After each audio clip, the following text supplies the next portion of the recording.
Okay, so the third part of the second chapter by Akkelouch. So close yours. You can move using the arrows.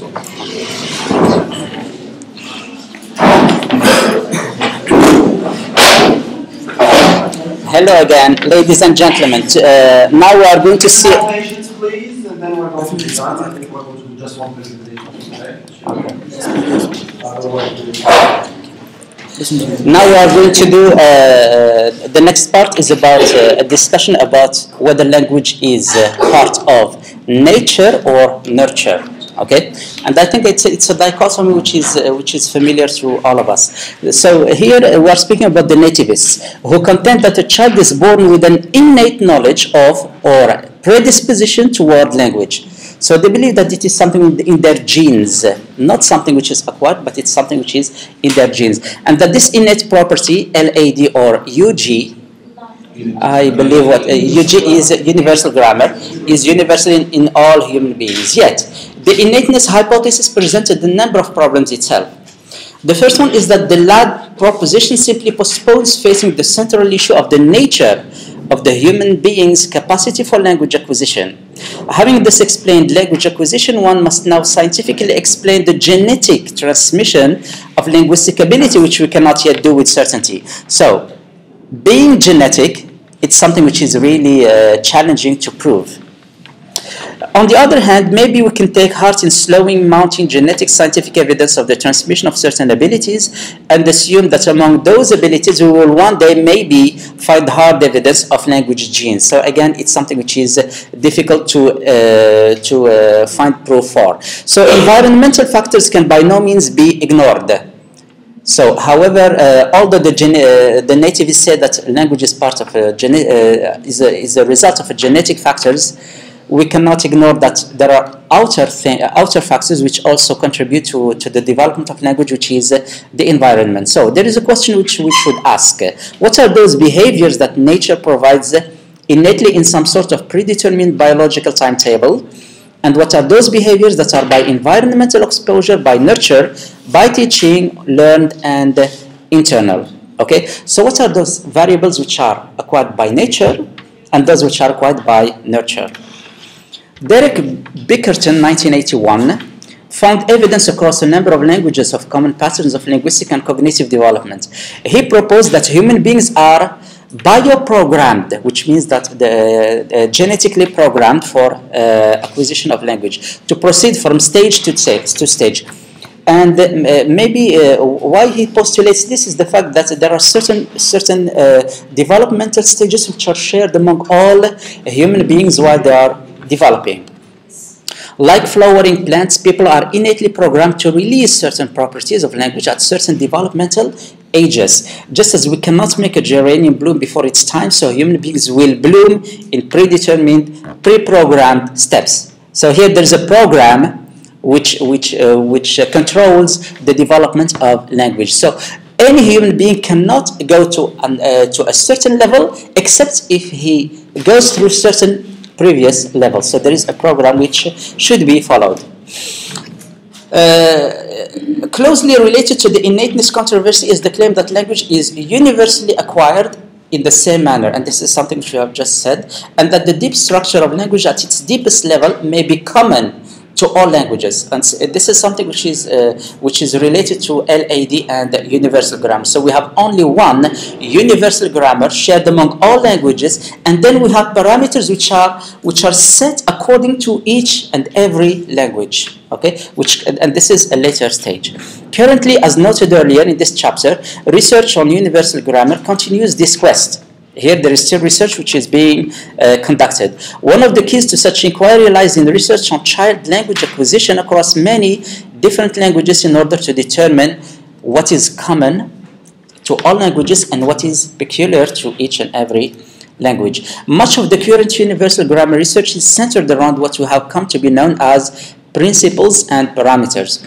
So principles are invariable characteristics of human language that appear to apply to all languages universally. These are the principles. They are shared among all languages. Like, for example, we have nouns. In all languages, we must have nouns. This is a principle, but how this noun functions in a sentence, this depends on each and every language. And that is a parameter and not a principle. I think that the principle and parameter is clear. So principles are invariable characteristics of human language that appear to apply to all languages universally, such as word order, subject-verb agreement, negation, question formation, and so on. What are parameters, again, are things which depend on each and every language. Cook in 1997 offered a simple analogy. Rules of the road in driving universally requires the driver to keep to one side of the road. This is a principle. So generally, a driver cannot drive in both sides of the road. He must keep to one side. However, to which side is the driver going to keep depends on what? On the country. In Morocco, we keep to the right. In Great Britain, we keep to the... This is just an example. This is the analogy which is made here. But in some countries, you must keep to the left, example, the United Kingdom. And in others, keep to the right. The latter is a parameter. So whether to keep to the left or to the right is a parameter. But what is the principle is that you must keep to one side of the road. Okay? So parameters vary across languages. White 2003 notes that universal grammar includes principles with a limited number of built-in options. So these options are very limited, which allow for cross-linguistic variation. And these principles or these built-in options can be set definitely according to the language, which allow for cross-linguistic variation. Such principles are known as parameters. It's again a repetition of what we have been saying. If, for example, all languages adhere to the principle of assigning meaning to a word order, then depending on the specific language in question, variations in word order. For example, we have some languages where we have subject, verb, object, and you have other languages where you have subject, object, verb, and so on. So what is the principle is that all languages have a subject, a verb, and an object, but their order depends on... Right. According to... Am I going too fast?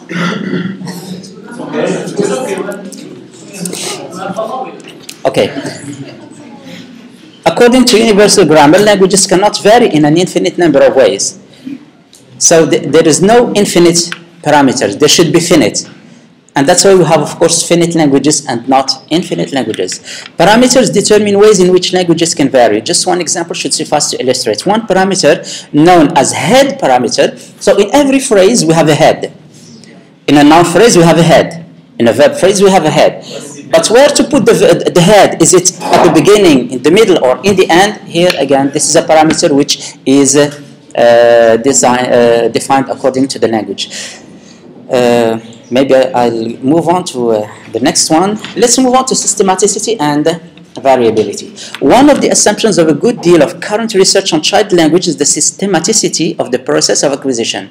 So there is a system for acquisition, from 3- and 4-word utterances to full sentences of almost indeterminate length. So we cannot find a child who just started to learn the language producing infinite forms of sentences. He should first start with 1-word or 2-word combination, and then 3- to 4-word combination, and then he can move on to an infinite set of sentences.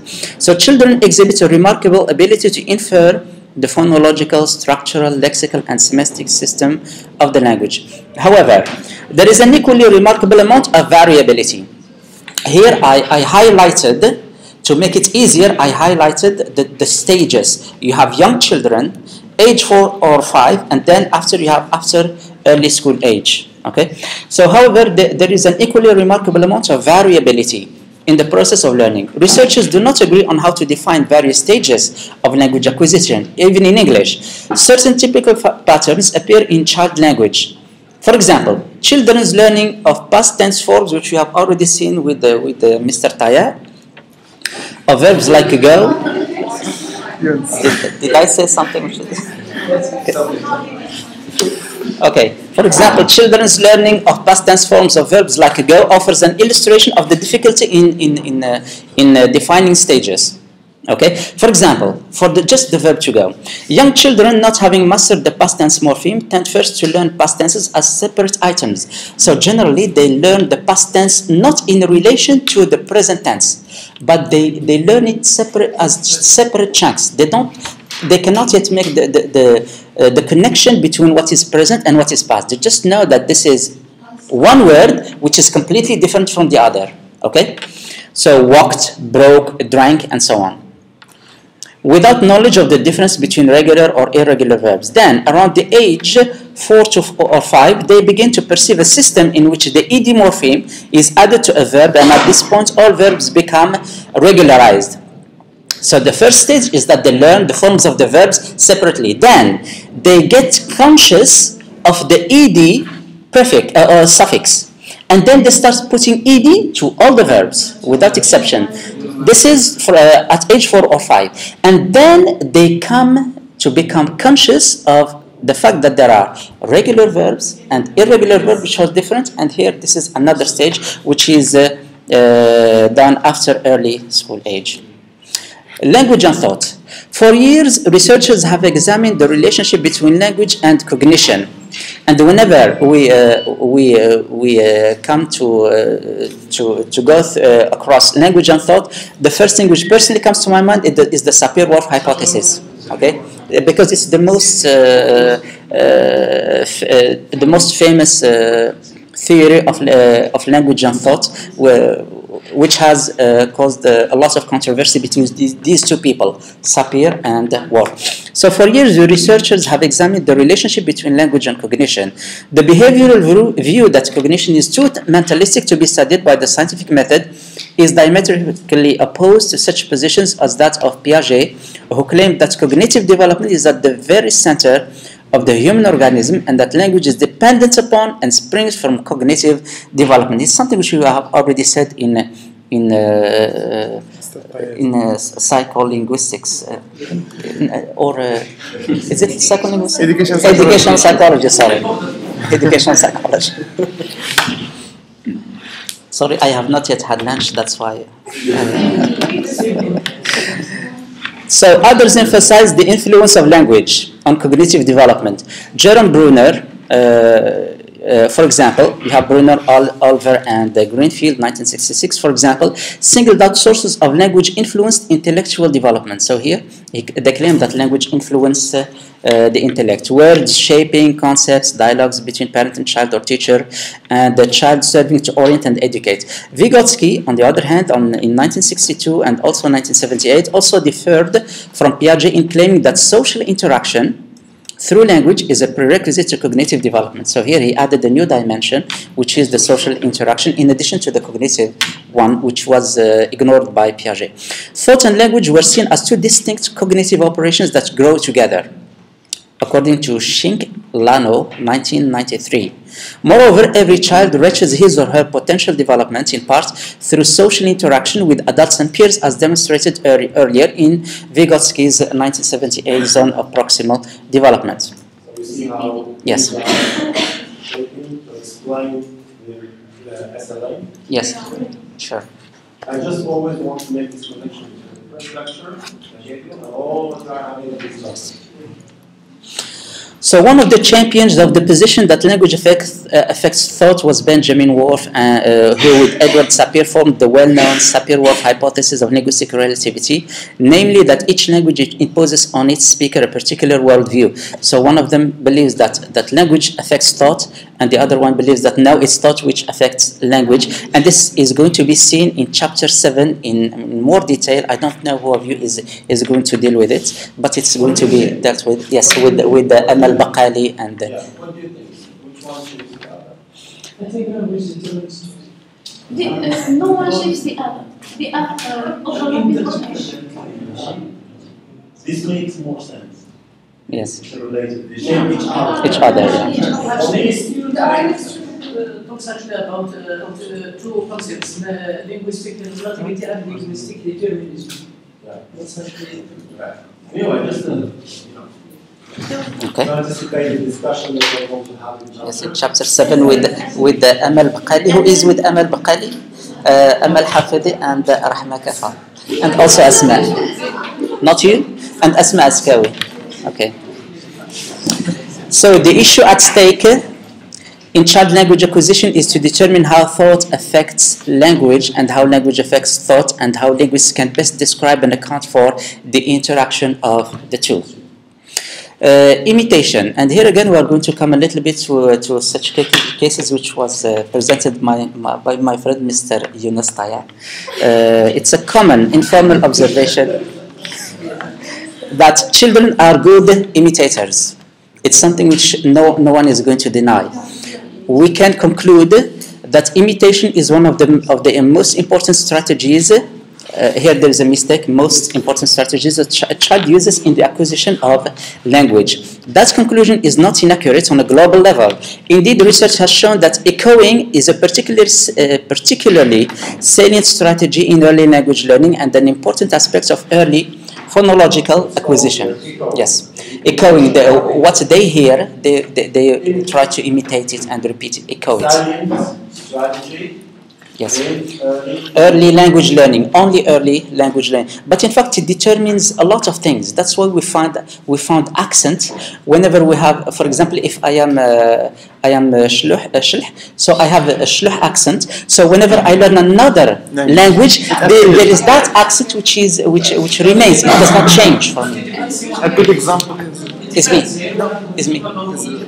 For example, if you have started, for example, learning the second language or the foreign language in an early age, it's not. Yes, it's not going to be much affected. Yes. Can you speak Arab? Give us a sentence or two in standard Arab.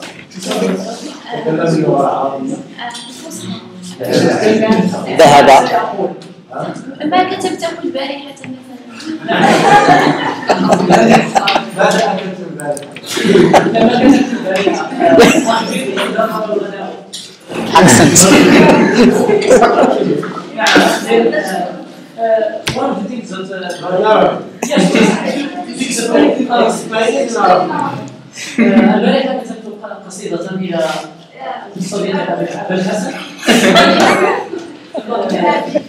والتي قلت فيها أخبرني إذا طاب الغداء. Look at the accent. Yes. No, I'm asking you this because you are saying if you learn it in Arabic or no, you learn Arabic standard from today. Okay, so first you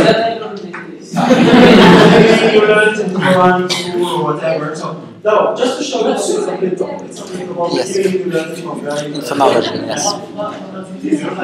Because some people, we learn. Yeah, I agree with you. We're not generalized.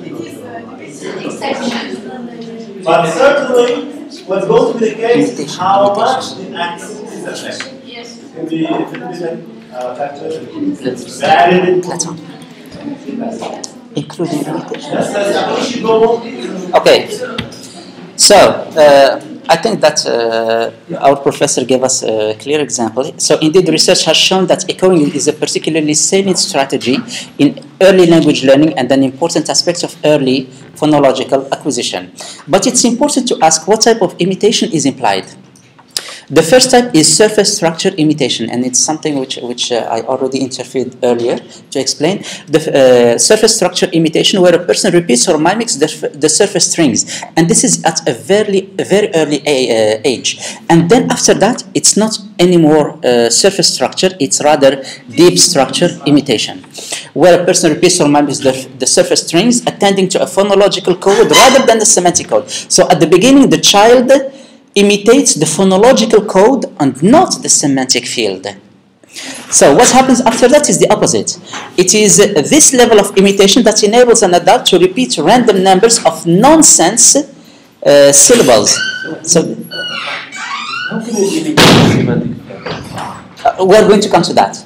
I'm going to give a clear example to show that after that the child starts imitating, not imitating, but rather focusing on the semantic field more than on the phonological field.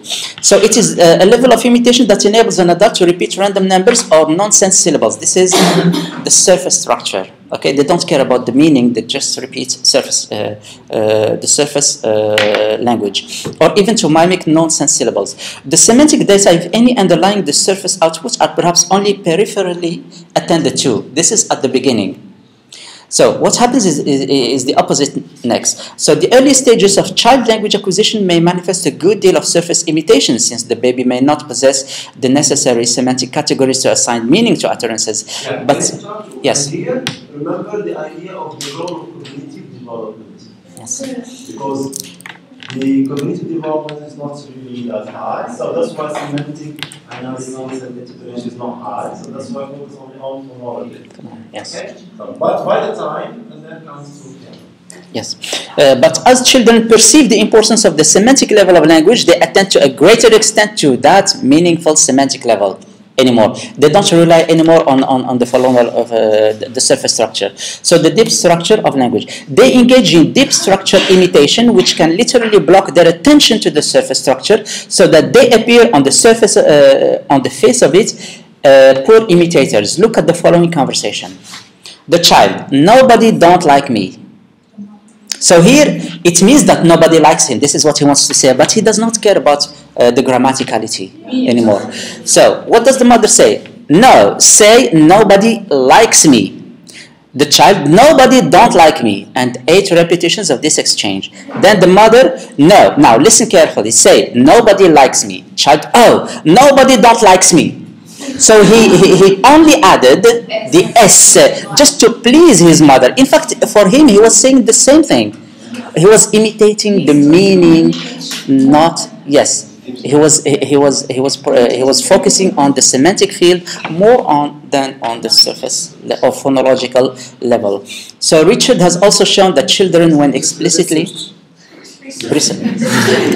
sorry, we're so much familiar with Richard that sorry, research. It's the same thing, I think. So research has also shown that children, when explicitly asked to repeat a sentence in a test situation, will often repeat the correct underlying this deep structure with a change in the surface rendition. For example, sentences such as the ball that is rolling down the hill is black. It's again the same repetition, and is going to be pronounced. The black ball is rolling down the hill. They don't want these very lengthy sentences. They just make shortcuts. Or the boy who is in the sandbox is wearing a red shirt is going to be pronounced the red boy is in the sandbox directly. Okay, they don't care about these very small details. So children are excellent imitators. It's simply a matter of understanding exactly what it is that they are imitating. Okay, and I leave the floor to my friend Mr.